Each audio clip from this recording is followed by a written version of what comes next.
afternoon. Welcome to Daily News Analysis Session. So, in the Daily News Analysis Session, we are discussing നാല് important articles ആണുള്ളത്. First article Chandra റിവറുമായിട്ട് ബന്ധപ്പെട്ടാണ്. ജോഗ്രഫിയുമായി related ആണ്. Himalayan river നമ്മളിപ്പം recent വാർത്തയിലുള്ള നമ്മുടെ Indus water treaty ഉണ്ടല്ലോ. ആ Indus water ട്രീറ്റിയിലെ ഏറ്റവും പ്രധാനപ്പെട്ട ഇൻഡസിന്റെ ട്രിബ്യൂട്ടറി ആയിട്ട് നമ്മൾ വിശേഷിപ്പിക്കുന്ന ചെനാബ് റിവർ. ആ ചെനാബ് റിവറിലേക്ക് ഉള്ള ഒരു എന്താ പറയുക ഒരു ചെനാബ് റിവർ ശരിക്കും പറഞ്ഞാൽ ജോയിൻ ചെയ്യുന്നത് ചന്ദ്ര റിവറൊക്കെ ആയിട്ട് ബന്ധപ്പെട്ടാണ്. സോ അങ്ങനെ ചന്ദ്ര റിവർ നമുക്ക് ജോഗ്രഫി റിലേറ്റഡ് ആയിട്ട് പരീക്ഷയ്ക്ക് ഇമ്പോർട്ടന്റ് ആയിട്ടുള്ളതാണ്. സോ നമ്മൾ geography related general studies paper 1ന്റെ പോയിന്റ് ഓഫ് വ്യൂല് അവർ ഡിസ്കഷൻ ചെയ്യുന്നതായിരിക്കും. ദെൻ സെക്കൻഡ് ടോപ്പിക് എഡിറ്റോറിയൽ പേജിൽ ഒരു സബ് എഡിറ്റോറിയൽ ആർട്ടിക്കിൾ ആണ് ക്ലീൻ എ അഥവാ ഇപ്പൊ നമുക്ക് ശരിക്കും പറഞ്ഞു കഴിഞ്ഞാൽ ആർട്ടിഫിഷ്യൽ ഇന്റലിജൻസിന്റെ ഉപയോഗം വർദ്ധിച്ചുകൊണ്ടിരിക്കുകയാണ്. ഇതോടൊപ്പം തന്നെ നമുക്കൊരു കൺസേൺസ് റേസ് ചെയ്യുന്ന ഒരു കമ്പോണന്റ് ആണ് ഇതിന്റെ ഇലക്ട്രിസിറ്റി കൺസംഷൻ. ബിക്കോസ് ഇത്തരത്തിലുള്ള AI ബേസ്ഡ് ആയിട്ടുള്ള സിസ്റ്റംസ് ഒക്കെ തന്നെ വർക്ക് ചെയ്യാനായിട്ട് ഒരുപാടധികം ഇലക്ട്രിസിറ്റി ആവശ്യമായിട്ടുണ്ട്. അപ്പൊ അതുവഴി ഈ പറഞ്ഞ പോലെ നമുക്ക് ഗ്രീൻ ഹൗസ് ഗ്യാസ് എമിഷൻസ് ഒക്കെ തന്നെ കൂടാനായിട്ടുള്ള ചാൻസസ് ഒരുപാട് കൂടുതലാണ്. അപ്പൊ ആ ഒരു കൺസേൺസ് ആണ് ഇപ്പം കഴിഞ്ഞ ദിവസം IMFന്റെ റിപ്പോർട്ട് പബ്ലിഷ് ചെയ്തിട്ടുണ്ടായിരുന്നു. അതിന്റെ ആ ഒരു ബാക്ക്ഗ്രൗണ്ടിലാണ് ആ ഒരു ആർട്ടിക്കിൾ നമുക്ക് ഇന്ന് പത്രത്തിൽ വന്നിരിക്കുന്നത്. ശരി, third article Indian cyber crime coordination centre അഥവാ I4C എന്ന ഷോർട്ടിൽ അറിയപ്പെടുന്നതാണ്. So Indian cyber crime coordination സെന്ററിനെ government prevention of money laundering ആക്ടിന്റെ കീഴിലേക്ക് ഉൾപ്പെടുത്തിയിട്ടുണ്ട്. അപ്പൊ അതുവഴി ഈ പറഞ്ഞ രീതിയിൽ അതിന് കുറേയധികം രഹസ്യ വിവരങ്ങൾ എസ്പെഷ്യലി ED എൻഫോഴ്സ്മെന്റ് ഡയറക്ടറേറ്റിന്റെ പക്കൽ നിന്നും ഒരുപാട് വിവരങ്ങൾ I4C അഥവാ ഇന്ത്യൻ സൈബർ ക്രൈം കോർഡിനേഷൻ സെന്ററിൽ ലഭിക്കാനായിട്ട് സാധ്യതയുണ്ട്. വിച്ച് മീൻസ് സൈബർ ക്രൈമുകൾ കുറച്ചുകൂടി എഫിഷ്യന്റ് ആയിട്ട് അന്വേഷിക്കാൻ ഇനി മുതൽ I4Cക്ക് സാധിക്കും. അതിന്റെ പശ്ചാത്തലത്തിൽ ജനറൽ സ്റ്റഡീസ് പേപ്പർ 2 ഇന്റേണൽ സെക്യൂരിറ്റിയുടെ പശ്ചാത്തലത്തിൽ ഒരു ബാക്ക്ഗ്രൗണ്ടിലാണ് നമ്മൾ ആ ഒരു ടോപ്പിക്കിനെ ഡിസ്കസ് ചെയ്യുന്നത്. Then fourth topic Bandar Abbas പോർട്ടുമായിട്ട് ബന്ധപ്പെട്ടാണ്. കഴിഞ്ഞ ദിവസം അവിടെ വലിയൊരു ബ്ലാസ്റ്റ് ആ ഒരു പോർട്ട് കേന്ദ്രീകരിച്ച് വലിയൊരു ബ്ലാസ്റ്റ് ഉണ്ടായിട്ടുണ്ടായിരുന്നു. ഏകദേശം 40 പേര് അവിടെ മരണമടയുകയൊക്കെ ചെയ്തിട്ടുണ്ടായിരുന്നു. അപ്പൊ ആ ഒരു ടോപ്പിക്കിലും നമുക്ക് ആ ഒരു എന്താ പറയുക ഒരു കെമിക്കൽ അറ്റാക്ക് അല്ലെങ്കിൽ കെമിക്കൽ എക്സ്പ്ലോഷൻ ആണെന്നാണ് വിലയിരുത്തപ്പെടുന്നത്. എനിവേ നോൺ ആണ്. പക്ഷേ എനിവേ ആ ഒരു ബന്ദർ അബ്ബാസ് പോർട്ട് നമുക്ക് കൃത്യമായിട്ട് അതിന്റെ ലൊക്കേഷനും കാര്യങ്ങളൊക്കെ മനസ്സിലാക്കേണ്ടത്. ദെൻ മാപ്പിംഗ് സീരീസിൽ നമ്മൾ കഴിഞ്ഞ ദിവസങ്ങളൊക്കെ ചെയ്യുന്ന മാപ്പിംഗ് സീരീസിന്റെ പെർസ്പെക്ടീവില് ഒന്ന് ബന്ദർ അബ്ബാസ് പോർട്ടിന്റെ ലൊക്കേഷനാണ് സ്ട്രേറ്റ് ഓഫ് ഹോർമൂസിന് സമീപത്തായിട്ട്. അപ്പൊ ആ സ്ട്രേറ്റ് ഓഫ് ഹോർമൂസ് നമുക്ക് നോക്കണം. പിന്നെ രണ്ടാമത്തെ ഒരു ടോപ്പിക് സാൻഡി കെ അഥവാ ടെക്സിയൻ റീഫുമായിട്ട് ബന്ധപ്പെട്ടാണ്. കഴിഞ്ഞ ദിവസം അതായത് എല്ലാ വർഷം ഇങ്ങനെയുള്ള ഐലൻഡുകളെ കുറിച്ചിട്ടൊക്കെ മിക്കവാറും നമുക്ക് വേൾഡ് ജോഗ്രഫിയിൽ മാപ്പിങ്ങിനായിട്ട് UPSC പ്രിലിംസിൽ ചോദിക്കാറുണ്ട്. കഴിഞ്ഞ വർഷങ്ങളിലൊക്കെ തന്നെ സ്പാറ്റി ഐലൻഡ്സ് അങ്ങനെയൊക്കെ കുറെയൊക്കെ ചോദിക്കാറുണ്ട്. അപ്പൊ അത്തരത്തിൽ ഈ പറഞ്ഞ പോലെ ഇപ്പോൾ കറന്റ്ലി വാർത്തയിൽ നിൽക്കുന്ന ഒരു ടെൻഷൻഡ് ആയിട്ടുള്ള അല്ലെങ്കിൽ ഒരു ഡിസ്പ്യൂട്ടഡ് ആയിട്ടുള്ള ഒരു റീഫ് പ്രദേശമാണ് ഈ ഒരു സാൻഡിക്ക് അഥവാ ടെക്സിയൻ റീഫ് എന്ന് പറയുന്നത്. ചൈന അത് ക്ലെയിം ചെയ്തു അല്ലെങ്കിൽ ചൈന അതിന്റെ ആധിപത്യം എടുത്തു എന്ന് പറഞ്ഞുകൊണ്ട് കഴിഞ്ഞ ദിവസം വാർത്തയുണ്ടായിരുന്നു. അപ്പൊ അതിന്റെ പശ്ചാത്തലത്തിൽ ആ ഒരു ടെക്സിയൻ റീഫിന്റെ ലൊക്കേഷൻ നമുക്ക് മനസ്സിലാക്കിയിരിക്കണം. സോ ഇത്രയും കാര്യങ്ങളാണ് നമുക്ക് ഇന്നത്തെ DNA സെഷനിൽ നമുക്ക് പഠിക്കാനായിട്ടുള്ളത്. Okay, so starting from first topic. So ഇത് ശരിക്കും പറഞ്ഞ ഒരു ആർട്ടിക്കിൾ അല്ല, ഹിന്ദു ന്യൂസ് പേപ്പറിലെ ഒരു പിക്ചർ ആയിരുന്നു ബേസിക്കലി. ഇത് കൂളിംഗ് ഡൗൺ, അതായത് ഇപ്പൊ നിലവിലെ നമ്മുടെ കശ്മീർ മേഖല ഒന്നടങ്കം ഈ ആ ഒരു പഹൽഗാം അറ്റാക്കിലൂടെ നമുക്കൊരു അരക്ഷിതാവസ്ഥ സൃഷ്ടിക്കുന്ന ഒരു സിറ്റുവേഷൻ ആയിരുന്നു. അവിടെ നിന്നും മാറി വീണ്ടും ടൂറിസ്റ്റുകൾ കശ്മീരിന്റെ പല ഭാഗങ്ങളിലേക്ക് എത്തി തുടങ്ങുന്നു എന്നുള്ള രീതിയിലേക്ക് കൂളിംഗ് ഡൗൺ എന്നുള്ള രീതിയിലാണ് ആർട്ടിക്കിൾ വന്നിരിക്കുന്നത്. Tourist visiting Koksar in Lahaul and Spiti in Himachal Pradesh on Sunday as a snow cover makes way for summer എന്നുള്ള രീതിയിൽ വാർത്ത വന്നിട്ടുണ്ട്. ഇവിടെ കൊക്സാർ എന്ന് പറയുന്ന ഒരു വില്ലേജ് ആണിത്. ഈ ഒരു കൊക്സാർ എന്ന വില്ലേജ് ആണ് ബേസിക്കലി നമുക്കത് നോട്ട് ചെയ്യേണ്ടതായിട്ടുള്ളത്. പക്ഷേ ഈ കൊക്സാർ എന്ന വില്ലേജ് പരിശോധിക്കുമ്പോഴാണ് നമുക്ക് ഈ ചന്ദ്ര റിവറും നമുക്ക് കൃത്യമായിട്ട് നോക്കേണ്ടത്. കാരണം ഇതിൽ ഇൻഡയറക്റ്റ് ആയിട്ടൊക്കെ തന്നെ പലപ്പോഴും പരീക്ഷകളിൽ ചോദ്യമായിട്ട് പ്രതീക്ഷിക്കാറുണ്ട്. വാർത്തയിൽ നിൽക്കുന്ന ഒരു ടോപ്പിക് ആയിരിക്കാം, ബട്ട് ചോദ്യമായിട്ട് വരുന്നത് മറ്റൊന്നായിരിക്കും. അപ്പൊ അങ്ങനെ നോക്കുമ്പോഴാണ് ഈ ചന്ദ്ര റിവർ നമുക്ക് ഇമ്പോർട്ടന്റ് ആയിട്ട് മാറുന്നത്. ബിക്കോസ് ചന്ദ്ര റിവർ ഫ്ലോ ചെയ്യുന്ന പ്രദേശങ്ങളിൽ ഇമ്പോർട്ടന്റ് ആയിട്ടുള്ള ഹ്യൂമൻ സെറ്റിൽമെന്റ് ആണ് ഈ കൊക്സർ വില്ലേജ് എന്ന് പറയുന്നത് കേട്ടോ. അതിന്റെ പശ്ചാത്തലത്തിലാണ് ഈ ചന്ദ്ര റിവർ നമ്മൾ പഠിക്കേണ്ടത്. പിന്നെ മറ്റൊരു റീസൺ ആണ് ചന്ദ്ര റിവർ പഠിക്കേണ്ടത്. ഞാൻ തുടക്കത്തിൽ പറഞ്ഞിരുന്നു, ഇപ്പോൾ ഇൻഡസ് വാട്ടർ ട്രീറ്റുമായിട്ട് ബന്ധപ്പെട്ട് വാർത്തയിലുള്ള ചെനാബ് റിവർ എന്ന് പറയുന്നത് ശരിക്കും പറഞ്ഞാൽ ചന്ദ്ര റിവറും അതുപോലെ തന്നെ ഭാഗ റിവറും കൂടെ ചേർന്നിട്ടാണ് മെർജ് ചെയ്തിട്ടാണ് ചെനാബ് റിവർ ഉത്ഭവിക്കുന്നത് in the Lahaul region of Himachal Pradesh എന്നുള്ള കാര്യം പറയുന്നത്. So Chandra river along with Bhaga river joins to form Chenab river, one of the important tributary of നമ്മുടെ ഇൻഡസ് റിവർ. ഓക്കെ, സോ ആ ഒരു ചെനാബ് റിവറിന്റെ പശ്ചാത്തലത്തിലും ചന്ദ്ര റിവർ ഓർക്കണം. ഇതിന്റെ ഒറിജിൻ, ചന്ദ്ര റിവറിന്റെ ഒറിജിൻ എന്ന് പറയുന്നത് snow lying at the base of main Himalayan range of Lahaul and Spiti district of Himachal പ്രദേശിലാണ്. ഹിമാചൽ പ്രദേശിൽ ലഹുൽ ആൻഡ് സ്പിത്തി ഡിസ്ട്രിക്റ്റിലാണ് ചന്ദ്ര റിവർ ഉത്ഭവിക്കുന്നത്. ഇതിന് പ്രധാനപ്പെട്ട ഗ്ലേഷ്യൽ ആയിട്ടുള്ള ഒറിജിൻ ആണ് ഉള്ളത്. ഗ്ലേഷ്യേഴ്സ് മെൽറ്റ് ചെയ്തിട്ടാണ് ഇതിന് വെള്ളം എപ്പോഴും വന്നുകൊണ്ടിരിക്കുന്നത്. അങ്ങനെയുള്ള രണ്ട് പ്രധാനപ്പെട്ട ഗ്ലേഷ്യേഴ്സ് ആണ് ഈ ചന്ദ്ര റിവറിനെ എപ്പോഴും ഫീഡ് ചെയ്തുകൊണ്ടിരിക്കുന്നത്. And biggest one being the Shigri on this left bank and the Samudri on this right bank. രണ്ട് പ്രധാനപ്പെട്ട glaciers that feeds Chandra river, Shigri glacier and the Samudri glacier എന്നുള്ള കാര്യം ഓർക്കണം. ദെൻ നമ്മൾ വാർത്തയിലേക്കുള്ള അല്ലെങ്കിൽ നമ്മൾ എക്സാമിനൊക്കെ പഠിക്കുന്ന ചന്ദ്രത്താൽ ലേക്ക് ഉണ്ടല്ലോ, ചന്ദ്രത്താൽ ലേക്ക് ഈ ഒരു ചന്ദ്ര റിവറിന്റെ സോഴ്സിലാണോ ഉള്ളത് എന്നുള്ള കാര്യം ഓർക്കുന്നത്. Beautiful Chandratal lake has been formed at the source of Chandra river. ഇത്രയും കാര്യം അത് വേൾഡ് ജോഗ്രഫി ഇന്ത്യൻ ജോഗ്രഫിയുടെ പെർസ്പെക്റ്റീവിൽ നമുക്കത് മനസ്സിലായിരിക്കാനായിട്ട് എടുത്ത ആർട്ടിക്കിളാണ് ചന്ദ്ര റിവർ. ഓക്കെ, അപ്പൊ ചന്ദ്ര റിവറിൽ ഉള്ള ഈ പറഞ്ഞ ഇമ്പോർട്ടന്റ് ആയിട്ടുള്ള ഒരു ഹ്യൂമൻ സെറ്റിൽമെന്റ് ആണ് കൊക്സാർ വില്ലേജ് എന്ന് പറയുന്നത്. വളരെ ബ്യൂട്ടിഫുൾ വില്ലേജ് ആണ്. ആ ഒരു കൊക്സാർ വില്ലേജിലേക്കുള്ള യാത്രയാണ് ഇപ്പം ഇത്തരത്തിൽ പിൽഗ്രിംസ് ഒക്കെ അല്ലെങ്കിൽ വിസിറ്റേഴ്സ് ഇവിടെ നമുക്ക് ആ ഒരു പിക്ചറിൽ കാണാനായിട്ട് സാധിക്കുന്നത്. സോ മൂവിംഗ് ഓൺ, ശരിക്കും പറഞ്ഞാൽ ഇന്നത്തെ ടോപ്പിക്കിന് ഇന്നത്തെ ന്യൂസ് പേപ്പറിൽ നമുക്ക് ഏറെക്കുറെയും പഠിക്കാനായിട്ടുള്ള ഒരു പ്രിലിംസിന്റെ പെർസ്പെക്റ്റീവ് ആർട്ടിക്കിൾസ് ആണ്. ഒരുപാട് ഡീപ്പർ ആയിട്ടുള്ള ആർട്ടിക്കിൾസ് വളരെ വളരെ കുറവാണ്. പിന്നെയുള്ള കുറേയൊക്കെ റിപ്പീറ്റഡ് ആയിട്ടുള്ള ആർട്ടിക്കിൾസ് ആണ്. അപ്പോൾ അത്തരത്തിൽ റിപ്പീറ്റഡ് ആർട്ടിക്കിൾസ് നമുക്ക് എന്നൊന്നും നോക്കേണ്ട കാര്യമില്ലല്ലോ. അതുമേ എഡിറ്റോറിയൽ പേജിലേക്ക് കിടക്കുകയാണ്. എഡിറ്റോറിയൽ പേജിൽ സൈഡ് എടുത്തുള്ള ആർട്ടിക്കിളാണ് എയുമായിട്ട് ബന്ധപ്പെട്ട clean A India must stay the course of powering A technology sustainably എന്നുള്ളതാണ് ആർട്ടിക്കിൾ ഉദ്ദേശിക്കുന്നത്. ഈ ഒരു ആർട്ടിക്കിൾ വരാനിടയായ കാരണം ഞാൻ ബാക്ക്ഗ്രൗണ്ടിൽ തുടക്കത്തിൽ നിന്ന് പറഞ്ഞിട്ടുണ്ടായിരുന്നു. ഇന്റർനാഷണൽ മോണിറ്ററി ഫണ്ടിന്റെ ഒരു റിപ്പോർട്ടാണ്. അപ്പോൾ ഇന്റർനാഷണൽ മോണിറ്ററി ഫണ്ട് റിപ്പോർട്ട് പ്രകാരം എ മൂലം ഉണ്ടാകുന്ന എക്കണോമിക് ഗെയിൻസിനെ കുറിച്ചിട്ടൊരു ശ്രദ്ധ കേന്ദ്രീകരിക്കണം. അഥവാ എക്കണോമിക് ഗെയിൻസും അതുമൂലം ഉണ്ടാകുന്ന അല്ലെങ്കിൽ അതിലൂടെ ഉണ്ടാകാൻ ചാൻസ് ഉള്ള എക്കണോമിക് എക്കോളജിക്കൽ ഇമ്പാക്ടിനെ കുറിച്ചിട്ടുള്ള റിപ്പോർട്ട് ഒരു പബ്ലിഷ് ചെയ്തിട്ടുണ്ടായിരുന്നു. സോ ആ പശ്ചാത്തലത്തിലാണ് ഇപ്പോൾ വാർത്ത വന്നിരിക്കുന്നത്. ശരിവേ എയെ കുറിച്ചിട്ട് കുറച്ച് കാര്യങ്ങൾ നമുക്ക് അറിഞ്ഞിരിക്കാം. ബിക്കോസ് മെയിൻസിനൊക്കെ ആൻസർ എഴുതാനായിട്ട് നമുക്ക് ഇൻട്രൊഡക്ഷൻ ഒക്കെ എഴുതാനായിട്ടുള്ള പോയിന്റ്സ് ആയിട്ട്.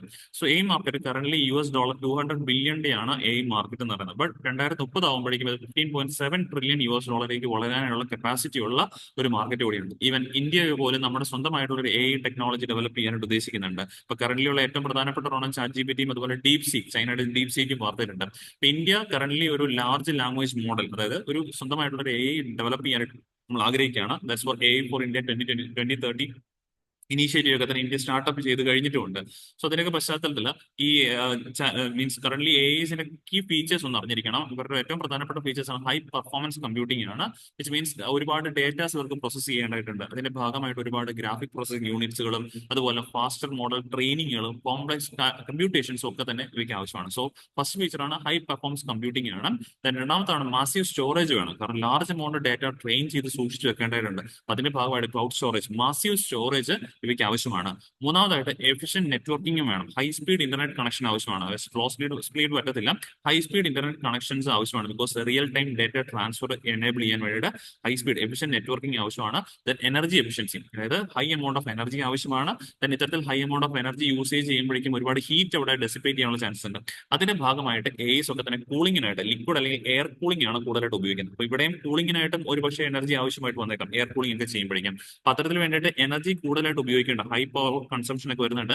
സോ റിന്യൂവബിൾ എനർജി നല്ല രീതിയിലേക്ക് ഉപയോഗിക്കുകയാണ് എന്നുള്ളതും ഇതിന്റെ ഒരു ഫീച്ചർ തന്നെയാണ്. സോ ഏറ്റവും പ്രധാനപ്പെട്ട 4 ഫീച്ചേഴ്സ് ആണ്. ഹൈ പെർഫോമൻസ് ആണ്, ദെൻ മാസീവ് സ്റ്റോറേജ് ആവശ്യമാണ്, എഫിഷ്യന്റ് നെറ്റ്വർക്കിംഗ് വേണം, ദെൻ എനർജി എഫിഷ്യൻസിയിലൂടെയാണ് മുന്നോട്ട് പോകേണ്ടത് എന്നുള്ള കാര്യം ഓർത്തിരിക്കാം. സോ അവിടെ നമ്മൾ എൻവയോൺമെന്റൽ ഇമ്പാക്ടുകളെ കുറിച്ച് തീർച്ചയായിട്ടും അറിഞ്ഞിരിക്കണം. ബിക്കോസ് ഇത്രത്തോളം എനർജി ആവശ്യമാണ് എന്നുള്ളത് കൊണ്ട് തന്നെ തീർച്ചയായിട്ടും ഈ എനർജി ഇപ്പം നമ്മുടെ രാജ്യത്ത് തന്നെ ഇന്ത്യയിലാണെങ്കിൽ പോലും നമ്മളിപ്പം എയുമായിട്ട് മുന്നോട്ട് പോയിക്കൊണ്ടിരിക്കുകയാണ്. 2030 ആകുമ്പോഴേക്കും നമുക്ക് എ ആവശ്യമാണെന്നാണ് പറയുന്നത്. സോ എക്ക് തീർച്ചയായിട്ടും ഒരുപാട് ജനറേഷൻ ഓഫ് ഇലക്ട്രിസിറ്റി ആവശ്യമാണ്. അതിന് വേണ്ടുന്ന കറണ്ട് ഉൽപ്പാദനം നമ്മളൊന്ന് പരിശോധിക്കുകയാണെങ്കിൽ കറന്റ് ഇന്ത്യയിൽ ഏറ്റവും കൂടുതൽ നമ്മൾ കറണ്ട് ഉൽപ്പാദിപ്പിക്കുന്നത് കോൾ ഉപയോഗിച്ചിട്ടൊക്കെയാണ്, അല്ലെങ്കിൽ തെർമൽ പവർ സ്റ്റേഷൻസ് എന്നാണ് കൂടുതലായിട്ടും കറണ്ട് ഉൽപ്പാദിപ്പിക്കുന്നത്. അപ്പൊ ഇവിടങ്ങളിൽ ഒരുപാടധികം എമിഷൻസ് ഉണ്ടാകാനുള്ള ചാൻസസ് ധാരാളമാണ്. അപ്പൊ അതുവഴി എൻവയോൺമെന്റൽ ഇമ്പാക്ടുകളും ധാരാളം ഉണ്ട്, like the form of green house gas emissions. So AI-driven data centers requires vast amount of electricity. ഒരുപാടധികം കറണ്ട് ഇവർക്ക് ആവശ്യമാണ്. മോസ്റ്റ്ലി സോഴ്സ് ഫ്രം ഫോസിൽ ഫ്യൂവൽസിൽ നിന്നായിരിക്കും കൂടുതലായിട്ടും ഇങ്ങനെയുള്ള കറണ്ടുകൾ ഡ്രോ ചെയ്യുന്നത്. So and AI hardware and data centres currently contribute 1% of global green house gas emissions. ഇപ്പൊ currently ഇപ്പം തന്നെ നോക്കുവാണെങ്കിൽ ലോകമെമ്പാടുമുള്ള എയും അതിന്റെ ഹാർഡ്വെയറും ഡേറ്റാ സെന്റേഴ്സും കൂടി ചേർന്നിട്ട് ഗ്രീൻ ഹൗസ് ഗ്യാസ് എമിഷൻസിന്റെ കറന്റ്ലി പോലും 1% അവർ പുറത്തേക്ക് തള്ളുന്നുണ്ട്. ഇത് 2026 ആകുമ്പോൾ, അതായത് ഒരു വർഷം കൂടെ കഴിഞ്ഞു കഴിഞ്ഞാൽ ഇത് ഡബിൾ ആകാനായിട്ടുള്ള ചാൻസ് ആണ് പറയുന്നത്. കാരണം നമ്മൾ ലോകമെമ്പാടുള്ള പല പല ഈ പറഞ്ഞ രീതിയിൽ AI ബേസ്ഡ് ആയിട്ടുള്ള സിസ്റ്റംസ് ജനറേറ്റ് ചെയ്തുകൊണ്ടിരിക്കുകയാണ്. ChatGPT അല്ലെങ്കിൽ ഇപ്പം ഡീപ് സീക്കും ഒക്കെ ലേറ്റസ്റ്റ് ആയിട്ടുള്ള അഡീഷൻസ് ആണ്. അങ്ങനെ ഒരുപാടെണ്ണം ഇനി വരുന്ന നാളുകളിൽ വരാൻ ചാൻസ് ഉണ്ട്. അപ്പൊ അതുവഴി വരുമ്പോഴേക്കും കറന്റ്ലി 1% ആണ് എമിറ്റ് ചെയ്യുന്നതെങ്കിൽ അതൊരു ഡബിൾ ആയി 2%ലേക്ക് 2026 ആകുമ്പോഴേക്കും മാറാനുള്ള ചാൻസസ് വളരെ വളരെ കൂടുതലാണ്. ആൻഡ് ഏറ്റവും പ്രധാനപ്പെട്ട പോയിന്റ് എന്ന് പറഞ്ഞാൽ ഇത്തരത്തിലുള്ള ലാർജ് ലാംഗ്വേജ് മോഡൽസ് അഥവാ AI മോഡലുകളെ ട്രെയിൻ ചെയ്യാനായിട്ട് നമുക്ക് ഏകദേശം 3 ലക്ഷം kilogram of carbon dioxide emissions ആണ് ആവശ്യമായിട്ട് വരുന്നത്. Which is equivalent to 5 cars lifetime emissions. 5 കാറുകൾ അവയുടെ ലൈഫ് ടൈമിൽ എമിറ്റ് ചെയ്യുന്ന അത്രത്തോളം കാർബൺ എമിഷൻസ് ഒരു ലാർജ് ലാംഗ്വേജ് മോഡൽ അത് എ എമിറ്റ് ചെയ്തേക്കും എന്നാണ് പറയുന്നത്. അത്തരത്തിൽ എയുടെ എണ്ണം വർദ്ധിക്കും തോറും ഇത്തരത്തിലുള്ള എമിഷൻസ്, കാർബൺ എമിഷൻസ് ഒക്കെ തന്നെ ഒരുപാട് കൂടാനുള്ള ചാൻസുകൾ വളരെ വളരെ കൂടുതലാണ്. ദെൻ ഇൻക്രീസ്ഡ് കമ്പ്യൂട്ടിംഗ് പവർ ആണ് ഇവയ്ക്ക് ഈ പറഞ്ഞ പോലെ 10 to 100 times more power than early versions. പുതിയ രീതിയിലുള്ള അഡ്വാൻസ്ഡ് ആയിട്ടുള്ള എ, അതായത് ജനറേറ്റീവ് എ എന്നൊക്കെ പറയുന്ന നമ്മൾ ChatGPT പോലുള്ള സിസ്റ്റംസിന് നേരത്തെ എ വേർഷൻസിനെക്കാളും 10 മുതൽ 100 മടങ്ങ് കൂടുതൽ കറണ്ട് ആവശ്യമാണ്. കാരണം അത്രത്തോളം വലിയ ഗ്രാഫിക് പ്രോസസിംഗ് യൂണിറ്റുകളും അതുപോലെ തന്നെ അത്തരത്തിലുള്ള ചിപ്പ് സെറ്റുകളൊക്കെയാണ് ഇവയിൽ വെച്ചിരിക്കുന്നത്. അപ്പോൾ അവയ്ക്ക് പ്രവർത്തിക്കുന്നതിന് ഭാഗമായിട്ട് ഒരുപാട് കറണ്ടുകൾ ആവശ്യമാണ്. വിച്ച് മീൻസ് അത് എൻവയോൺമെന്റിനെ ഒരുപാടധികം ബാധിക്കാനുള്ള ചാൻസ് ഉണ്ട്. ബിക്കോസ് കറണ്ട് കൺസംഷനുമായിട്ട് ബന്ധപ്പെട്ട് ഒരു സിംഗിൾ ലാർജ് ലാംഗ്വേജ് മോഡലിന് എത്രത്തോളം ഈ പറഞ്ഞ 2.9 വാട്ട് ഹവേഴ്സ് ഓഫ് ഇലക്ട്രിസിറ്റി ആയിരിക്കും ഓരോ നിമിഷങ്ങളിലും ഓരോ മണിക്കൂറുകളിലും വേണ്ടി വരും. 2.9 വാട്ട് കറണ്ട് ആണ് ഓരോ മണിക്കൂറിലും വേണ്ടി വരുന്നത്. ഇത് പണ്ടത്തെ നമ്മുടെ ഇന്റർനെറ്റ് സെർച്ചിനെ അപേക്ഷിച്ച് ഇന്റർനെറ്റ് സെർച്ച് ചെയ്യാനായിട്ട് 0.3 അവേഴ്സിന്റെ വാട്ട് അവർ ആണ് നമുക്ക് കൃത്യമായിട്ട് വേണ്ടി വരുന്നത്. ഇന്റർനെറ്റ് സെർച്ചിന്റെ ആ ഒരു സിസ്റ്റംസ് ഒക്കെ തന്നെ വർക്ക് ചെയ്യുന്നത്. അപ്പം അവ ഇന്റർനെറ്റ് സെർച്ചും ഒക്കെ ആയിട്ട് ബന്ധപ്പെട്ട് നോക്കുമ്പോൾ പോലും എത്രത്തോളം മടങ്ങ് കൂടുതൽ കറണ്ട് ആണ് ഇത്തരത്തിൽ AI ഉപയോഗിക്കുന്നത് എന്നുള്ള കാര്യം നമുക്ക് ഇവിടെ മനസ്സിലാക്കാൻ പറ്റും. പിന്നെ ഇവയിലെല്ലാം തന്നെ ഒരുപാട് ചിപ്പ് സെറ്റുകളും ഇലക്ട്രോണിക് കമ്പോണൻസുകളും ഉണ്ട്. അപ്പോൾ തീർച്ചയായിട്ടും ഇവയുടെ ലൈഫ് സൈക്കിൾ അവസാനിക്കുന്നതിന്റെ ഭാഗമായിട്ട് ഒരുപാട് ഈ വേസ്റ്റുകൾ നമ്മുടെ രാജ്യത്ത് ജനറേറ്റ് ചെയ്യാനുള്ള, നമ്മുടെ ലോകത്ത് ജനറേറ്റ് ചെയ്യാനുള്ള ചാൻസുകൾ വളരെ വളരെ കൂടുതലാണ്. ഈ വേസ്റ്റുകൾ ഒരുപാട് ഹസാർഡസ് ആയിട്ടുള്ള സബ്സ്റ്റൻസ് ആയ മെർക്കുറി, ലെഡ് ഇവയുടെ ഒക്കെ തന്നെ പ്രസൻസ് ഉണ്ട്. അപ്പൊ ഇങ്ങനെയൊക്കെ വരുമ്പോഴേക്കും ഗ്ലോബൽ ലെവലിൽ ഈ വേസ്റ്റ് ക്രൈസിസ് ഇത് ഉണ്ടാക്കാനുള്ള ചാൻസുകൾ വളരെ കൂടുതലാണ്. And generative AI account for up to 5 million metric tons of e waste by 2030. 2030 ആകുമ്പോഴേക്കും ഇത്തരത്തിലുള്ള ജനറേറ്റീവ് എഐസിലൂടെ ഏകദേശം 5 മില്യൺ മെട്രിക് ടൺ ഇ വേസ്റ്റുകളായിരിക്കും ജനറേറ്റ് ചെയ്യാൻ ചാൻസ് ഉള്ളതെന്നാണ് പറയപ്പെടുന്നത്. And impact of other inputs related to AI industry. AI data centres requires vast raw materials with AI chips depending on rare earth elements. അതായത് ഇത്തരത്തിലുള്ള chip സെറ്റുകളിലൊക്കെ തന്നെ നമ്മൾ rare earth എലമെന്റ്സുകൾ ഒരുപാടധികം ആവശ്യമാണ്. സോ അങ്ങനെയുള്ള റെയർ എർത്ത് എലമെന്റ്സിന്റെ ആവശ്യകത വർദ്ധിക്കും തോറും ഇവയിലെ ഹാംഫുൾ ആയിട്ടുള്ള മൈനിങ്, കാരണം മൈൻ ചെയ്തെടുക്കണമല്ലോ, അപ്പൊ അങ്ങനെയുള്ള ഹാംഫുൾ മൈനിങ്, അതിലൂടെ ഉണ്ടാകുന്ന പൊല്യൂഷൻസ്, ഇങ്ങനെയൊക്കെയുള്ള ഒരുപാട് പ്രശ്നങ്ങൾ ഉണ്ടാകാനുള്ള ചാൻസസ് ഉണ്ട്. പിന്നെ ഞാൻ നേരത്തെ പറഞ്ഞ പോലെ തന്നെ ഇങ്ങനെയുള്ള സിസ്റ്റംസിൽ ഒരുപാട് ഹീറ്റ് ജനറേറ്റഡ് ആകാനുള്ള ചാൻസ് ഉണ്ട്. So that means more and more cooling. Cooling centres ആവശ്യമാണ്. അതിനുള്ള വെള്ളം, വാട്ടർ എന്നുള്ളതും ആവശ്യം. കാരണം കൂടുതലും ലിക്വിഡ് കൂളിംഗ് ഒക്കെ ആയിരിക്കും കൂടുതൽ ഉപയോഗിക്കുന്നത്. അപ്പൊ അങ്ങനെയുള്ള വാട്ടേഴ്സിന് ആവശ്യമുണ്ട്. അല്ലെങ്കിൽ അതുമൂലം ഹീറ്റ് ഡെസിപ്പേഷൻ മൂലം അറ്റ്മോസ്ഫിയറിക് ടെമ്പറേച്ചർ കൂടാനുള്ള ചാൻസുകൾ നമുക്ക് തള്ളിക്കളയാൻ പറ്റും. അപ്പം ഒരുപാടധികം എൻവയോൺമെന്റൽ ഇമ്പാക്റ്റുകൾ നമ്മുടെ ഈ ഒരു ജനറേറ്റീവ് AIs അഥവാ AI മോഡലുകൾ ഉണ്ടാകുന്നുണ്ടെന്നുള്ള കാര്യം ഓർക്കാം. അപ്പൊ ഇതിനെ കൃത്യമായിട്ട് നമ്മൾ അഡ്രസ് ചെയ്യണം. അഡ്രസ് ചെയ്യുന്നത് എങ്ങനെയാണെന്ന് ചോദിച്ചു കഴിഞ്ഞാൽ ഒരു പരിധി വരെ ഇതിന് വേണ്ടത് കറണ്ട് കൺസംഷൻ ഒക്കെ തന്നെ നമുക്ക് റിന്യൂവബിൾ സോഴ്സിൽ നിന്ന് കണ്ടുപിടിക്കാനായിട്ട് സാധിക്കണം. ആ റിന്യൂവബിൾ സോഴ്സിൽ നിന്ന് കണ്ടുപിടിച്ചെങ്കിൽ മാത്രമേ ഒരുപാടധികം കാർബൺ എമിഷൻസ് ആണെങ്കിൽ നമുക്ക് ഇവിടെ കുറച്ച് കൊണ്ടുവരാനായിട്ടും സാധിക്കുള്ളൂ. That's all. അതാണ് ഈ ഒരു ആർട്ടിക്കിൾ കൃത്യമായിട്ട് നമ്മളോട് പറഞ്ഞു നൽകുന്നത്. Then moving on to third article. Government brings cyber crime centre I4C under prevention of money laundering act എന്നതാണ് ആർട്ടിക്കിൾ ഹെഡ്ലൈൻ ആയിട്ട് മാറിയിരിക്കുന്നത്. ഈ ഒരു ടോപ്പിക്കിൽ നമ്മൾ പ്രധാനമായിട്ട് പഠിച്ചിരിക്കേണ്ടത് I4C, Indian cyber crime coordination സെന്ററിനെ കുറിച്ചിട്ടാണ്. So current Indian cyber crime coordination centre work ചെയ്യുന്ന ഹോം അഫയേഴ്സ് മിനിസ്ട്രിയുടെ കീഴിലാണ്. ഇപ്പൊ നിലവിൽ വാർത്ത വന്നിരിക്കുന്നത് ഈ I4C, നമ്മുടെ രാജ്യത്ത് സൈബർ ക്രൈം റിലേറ്റഡ് ആയിട്ടുള്ള അന്വേഷണങ്ങളൊക്കെ നടത്തുന്ന ഓതറൈസ്ഡ് ആയിട്ടുള്ള ഏജൻസിയാണ് I4C. ഇവയ്ക്ക് prevention of money laundering act, അതായത് കള്ളപ്പണ നിരോധന നിയമം, ഇപ്പൊ നിലവിലെ PMLA ആക്ട് പ്രകാരം കൃത്യമായിട്ട് അധികാരങ്ങൾ കൊടുത്തിരിക്കുന്നത് ED-ക്കാണ്, എൻഫോഴ്സ്മെന്റ് ഡയറക്ടറേറ്റ് ആണ്. പലപ്പോഴും നമുക്കറിയാം നമ്മുടെ നാട്ടിലുണ്ടാകുന്ന ഇത്തരത്തിൽ സൈബർ കുറ്റകൃത്യങ്ങളിലൂടെയൊക്കെ തന്നെ ഉണ്ടാക്കിയെടുക്കുന്ന അല്ലെങ്കിൽ സോഴ്സ് ചെയ്തെടുക്കുന്ന പൈസ പലപ്പോഴും ഇത്തരത്തിൽ പ്രിവെൻഷൻ ഓഫ് മണി ലോണ്ടറിംഗ് ഒക്കെ ആയിട്ട് ബന്ധപ്പെട്ടാണ് യൂസ് ചെയ്യുന്നത്. അപ്പൊ അതുകൊണ്ട് തന്നെ ഇവ തമ്മിൽ ബന്ധമുണ്ട്. സൈബർ ക്രൈംസും മണി ലോണ്ടറിംഗും തമ്മിൽ പലപ്പോഴും ബന്ധങ്ങൾ പറയാറുണ്ട്. അപ്പൊ ഈ I4C കുറച്ചുകൂടെ കുറ്റമറ്റ രീതിയിൽ കുറച്ചുകൂടെ എഫിഷ്യന്റ് ആയിട്ട് അന്വേഷണങ്ങൾ നടത്തുന്നതിന്റെ ഭാഗമായിട്ട് ഇത്തരത്തിൽ മണി ലോണ്ടറിംഗിനകത്ത് മണി ലോണ്ടറിംഗ് നമ്മുടെ രാജ്യത്ത് നടത്തിയിട്ടുള്ള വിവരങ്ങളും കാര്യങ്ങളും കിട്ടുവാണെങ്കിൽ ഇവർക്ക് കുറച്ചുകൂടെ ഇവരുടെ അന്വേഷണം കുറച്ചുകൂടി എഫിഷ്യന്റ് ആക്കി മാറ്റാൻ സാധിക്കും. അതിനു വേണ്ടിയിട്ടാണ് നിലവിൽ I4Cയും കൂടെ പ്രിവെൻഷൻ ഓഫ് മണി ലോണ്ടറിംഗ് ആക്ടിന്റെ കീഴിലേക്ക് ഗവൺമെന്റ് കൊണ്ടുവന്നിരിക്കുന്ന കാര്യം നോക്കാം. സോ ഇതുവഴി this would help I4C to share and receive information from the enforcement ഡയറക്ടറേറ്റും മറ്റ് ലോ എൻഫോഴ്സ്മെന്റ് ഏജൻസീസിൽ നിന്നും വിവരങ്ങൾ കിട്ടാനായിട്ട് അല്ലെങ്കിൽ വിവരങ്ങൾ അവർക്ക് കൈമാറാനായിട്ടും I4Cക്ക് ഇതിലൂടെ സാധിക്കും എന്നുള്ള കാര്യം നോക്കുക. അപ്പൊ അതിലൂടെ കുറെ കൂടെ എഫിഷ്യന്റ് ആയിട്ട് I4Cക്ക് ഇന്ത്യൻ സൈബർ ക്രൈം കോർഡിനേഷൻ സെന്ററിന് വർക്ക് ചെയ്യാനായിട്ട് സാധിക്കും. ഇതാണ് ഈ ആർട്ടിക്കിളിന്റെ പ്രധാനപ്പെട്ട ലക്ഷ്യമായിട്ട് പറയുന്നത്. പക്ഷെ നമുക്ക് പരീക്ഷയ്ക്ക് I4C അഥവാ ഇന്ത്യൻ സൈബർ ക്രൈം കോർഡിനേഷൻ സെന്ററിനെ കുറിച്ചിട്ടായിരിക്കും ചിലപ്പോൾ ഒരു പക്ഷേ ചോദ്യം കൂടുതലും വരാൻ ചാൻസ് ഉണ്ട്. പക്ഷെ ഓൾറെഡി നമ്മൾ ഒരു കാര്യം പറഞ്ഞു, മിനിസ്ട്രി ഓഫ് ഹോം അഫയേഴ്സിന്റെ കീഴിലാണ് I4C വർക്ക് ചെയ്യുന്നത്. ദെൻ ഇവർ ഫോക്കസ് കൊടുക്കുന്നത് tackling issues related to cyber crime for citizens including improving coordination between various law enforcement agencies stakeholders ആണ് പ്രധാനമായിട്ട് ലക്ഷ്യം വെക്കുന്നത്. ഇവിടെ സെന്റർ ലൊക്കേറ്റ് ചെയ്യുന്നത് ന്യൂഡൽഹിയിലാണെന്നുള്ള കാര്യം ഓർത്തിരിക്കാം. ദെൻ I4C പ്രധാനപ്പെട്ട കമ്പോണൻസ് ആയിട്ട് നമുക്ക് 5 പറയാൻ പറ്റും. That is first one, national cyber crime threat analysis unit ഉണ്ട്. അതായത് ഇത്തരത്തിലുള്ള ത്രെട്ടുകൾ റിപ്പോർട്ട് ചെയ്യുകയും അവയെക്കുറിച്ച് പഠിക്കുകയും കൃത്യമായിട്ട് റെഗുലർ ഇന്റർവെൽസിൽ റിപ്പോർട്ട് ചെയ്യുകയും പഠിക്കുകയൊക്കെ ചെയ്യാൻ വേണ്ടിയുള്ളതാണ് national cyber crime threat analysis unit ഉണ്ട്. ദെൻ രണ്ടാമത്തെ കമ്പോണന്റ് ആണ് national cyber crime reporting portal. അതായത് എവിടെയെങ്കിലും നമ്മുടെ രാജ്യത്ത് എന്തെങ്കിലും ഇത്തരത്തിലുള്ള സൈബർ ക്രൈമുകൾ റിപ്പോർട്ട് ചെയ്തിട്ടുണ്ടെങ്കിൽ അത് കൃത്യമായിട്ട് റിപ്പോർട്ട് ചെയ്യാനായിട്ട് വേണ്ടിയിട്ടാണ് ഇത്തരത്തിലുള്ള റിപ്പോർട്ടിംഗ് പോർട്ടലുള്ള 24/7 ബേസിസിലുള്ള എനിവെയർ എനി ടൈം ബേസ്ഡ് ആയിട്ടുള്ള പോർട്ടലാണിത്. ദെൻ ഈ പറഞ്ഞ 1930 ഇവരുടെ ടോൾ ഫ്രീ നമ്പറാണ്. എവിടെയെങ്കിലും സൈബർ ക്രൈമുകളൊക്കെ റിപ്പോർട്ട് ചെയ്യുന്നുണ്ടെങ്കിൽ അത് റിപ്പോർട്ട് ചെയ്യാനുള്ള ഒരു ടോൾ ഫ്രീ നമ്പറാണ് 1930 എന്ന് പറയുന്നത്.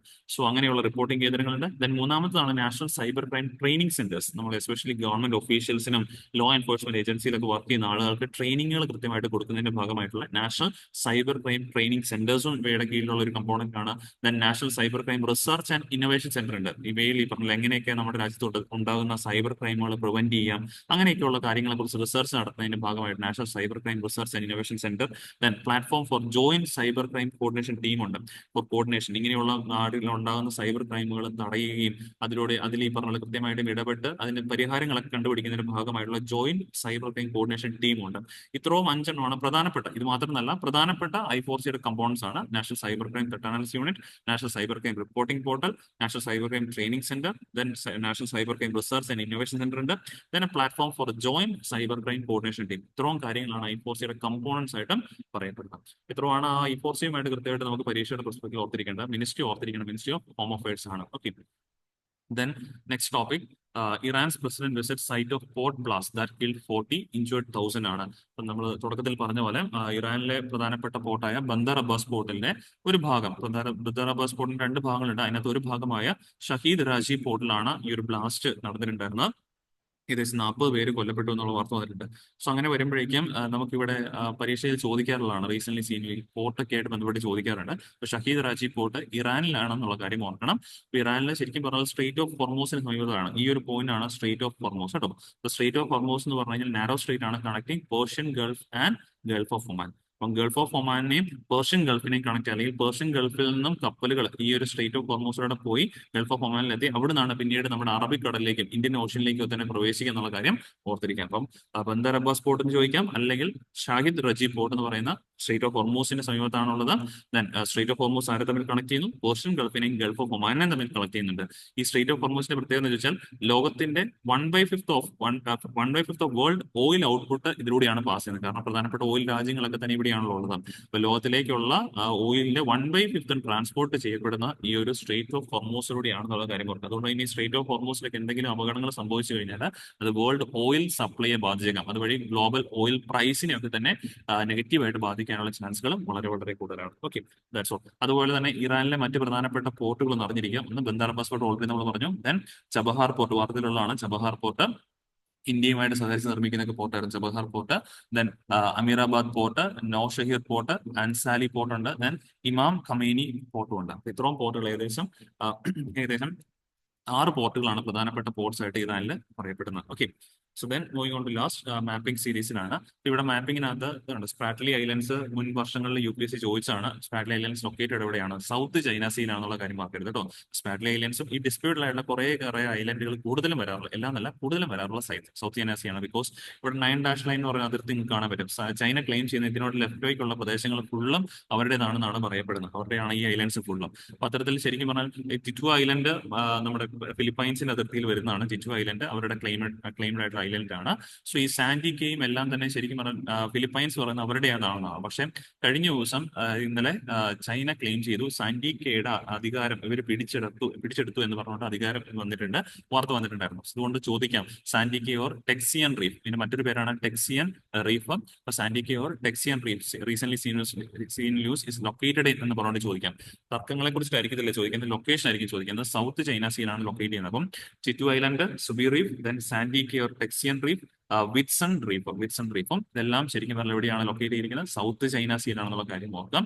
അതിന്റെയൊക്കെ താഴെയാണ്, ഈ ഐലൻഡുകളൊക്കെ താഴെയായിട്ടാണ് മലേഷ്യ ഒക്കെയാണ് സ്ഥിതി ചെയ്യുന്നത്. ഓക്കെ, ചൈനയുടെ 9 ലൈനും നമുക്ക് ഇവിടെ കാണാനായിട്ട് സാധിക്കും. സോ അത്രയും കാര്യങ്ങൾ കൃത്യമായിട്ട് ഓർത്തിരിക്കുക. ഇത് മാപ്പിംഗ് സീരീസുമായിട്ട് ബന്ധപ്പെട്ട് കൃത്യമായിട്ട് അറിഞ്ഞിരിക്കാം. ബിക്കോസ് വേൾഡ് ജോഗ്രഫിയിൽ നിന്നും എസ്പെഷ്യലി മാപ്പിൽ നിന്നും 2-3 ചോദ്യങ്ങളും ഗെയിംസ് നമുക്ക് കിട്ടാറുള്ളതാണ്. Okay, that's all. ഇത്രയാണ് ഡെയിലി ന്യൂസ് അനാലിസിസ് സെഷനകത്ത് നമുക്ക് ഡിസ്കസ് ചെയ്യാനുള്ള കൂടുതലും ഫിലിംസ് ഓറിയന്റഡ് ആയിട്ടുള്ള ആർട്ടിക്കൽസ് ആയിരുന്നു ഉണ്ടായിരുന്നത്. ഡിസ്കസ് ചെയ്ത ടോപ്പിക്സ് എല്ലാവരും ക്ലിയർ ആണെന്ന് വിശ്വസിക്കുന്നു. പിന്നീട് ദിവസം കാണാം. Thank you.